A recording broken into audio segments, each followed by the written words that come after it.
Hulog na lang po at araw na na mga puso. Happy Valentine's, guys. All this week on the show, we've been trying to get you ready for Valentine's Day by talking about Valentine's themed segments and topics. Today is no different. We're going to be talking about jobs at first sight. Joining us via Skype is one of my favorite resource speakers here on Kababayan today, Tracy Wilen-Daugenti. She's a researcher, a speaker, and author. Tracy, thank you so much for joining us today once again. Happy Valentine's Day to you.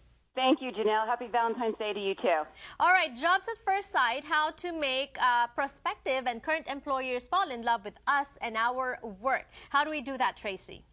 Well, if you're looking for a job, here's something easy. If you're going to interview, show up on time. You know, time is very important for people looking for jobs and people on the job because it means that you respect. Yes, let's talk about showing up on time and showing up maybe a little bit earlier. How early can you show up for a job interview? Okay, here's what I recommend, Jannelle, because Los Angeles, Honolulu, the Bay Area where I live, a lot of traffic.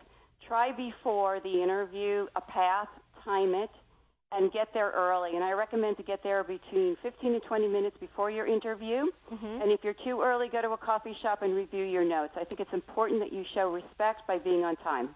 Right. And another tip that you have for us is research the firm and the people you're interviewing with.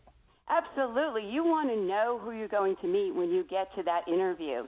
You should Google them, look at their LinkedIn profiles, and look at the company website. Know what they look like. Know their jobs. See if you have anything in common, maybe some hobbies. Maybe you even live in the same town or go to the same gym. And prepare answers to key questions that you will be asked. So just simulate. Just try to think of what they will ask us. Absolutely. Every career website, Monster Career Builder, About.com, has questions that you can look at that you'll be asked in an interview. They always ask you, tell me about yourself. Tell me about your biggest success. Tell me about your biggest failure. You should have ready answers with really strong statements that are short to prove that you're a very good candidate.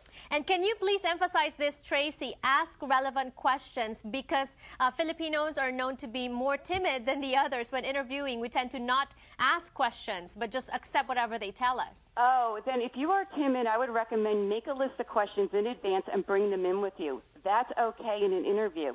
And I'll tell you another thing. Don't ask irrelevant questions.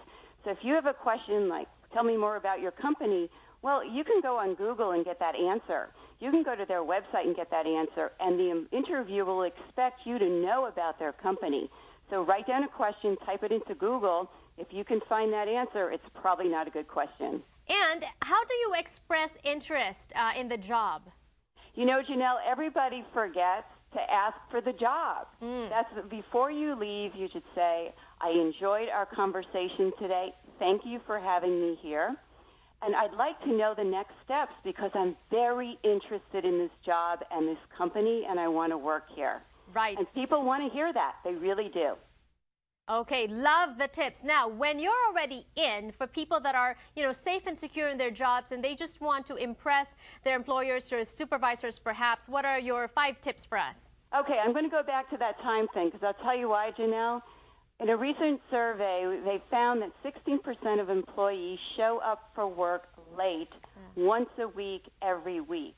There's nothing more irritating to a manager than to have people who show up not on time. It's a matter of respect, and I think it's good protocol to get into a habit of having very good skills and time management at work. And it's not just showing up, but showing up with a great attitude. Well, actually, in another survey by recruiting firms, they found that the main reason why new hires get fired isn't because they're not skilled or don't have aptitude. It's because they have a lousy attitude. So don't bring your emotions to work, your bad days, your, things happening in your personal life. When you go to work, have a good attitude and be optimistic about your day there. It's very important. And also raise your hands, like volunteer for special assignments? Absolutely. Let's say that you're working in a retail store and someone is going on maternity leave in another department and they want someone to cover while she's out maybe for 3 months. Raise your hand for that job. It makes you look like you're engaged at work, you're a team player, and that you want to do things for the company. And at the same time, you'll learn some skills and you'll probably get an advanced network. Wonderful. Well, I say this over and over again. I love our interviews with Tracy because we learn a lot from her. Tracy, once again, thank you for joining us today. Thank you, Jannelle. More power to you. When we return on the show, entertainment news, don't go away.